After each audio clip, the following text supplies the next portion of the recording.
बऱ्याच वेळेला लोकांना आपण केलेल्या कष्टाची किंवा आपण केलेल्या कामाची जाणीव नसल्यामुळं त्यांना त्या गोष्टीची किंमत वाटत नाही, परंतु कधी कधी आम्ही त्या गोष्टीविषयी त्यांना सांगणं गरजेचं आहे किंवा आम्ही केलेल्या श्रमाविषयी त्यांना जाणीव करून देणं गरजेचं आहे, म्हणजे लोक त्या गोष्टीची किंमत करतील आणि देवाचं गौरव करतील. कलसेकरास पत्र याचा 2 अध्याय याच्या 1 आणि 2 वचनामध्ये पॉल लवादिकिया येथील मंडळीला हेच सांगत आहे की मी केलेले कष्ट, मी केलेले श्रम याच्याविषयी तुम्ही आजान नसावे.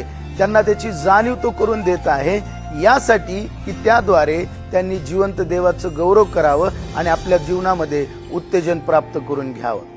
आम्ही करत असलेले कष्ट, आम्ही करत असलेले श्रम हे आम्ही स्वतःला गर्व झालेला आहे म्हणून सांगत नाहीये किंवा आपण काहीतरी विशेष आहे म्हणून सांगत नाहीये, परंतु त्या कष्टाची जाणीव लोकांना व्हावी आणि त्याद्वारे जिवंत देवाचं गौरव त्यांनी करावं आणि आपल्या जीवनामध्ये उत्तेजन प्राप्त करून घ्यावं, यासाठी आम्हाला ते सांगणं गरजेचं आहे. आजच्या दिवसामध्ये आपण लोकांना ती गोष्ट कळवूया की आम्ही सेवेसाठी काय करत आहोत, म्हणजे लोकांना उत्तेजन मिळेल आणि देवाचं गौरव ते आपल्या जीवनामध्ये करतील. देवबाप मला आणि तुम्हाला आशीर्वाद देव. आमेन.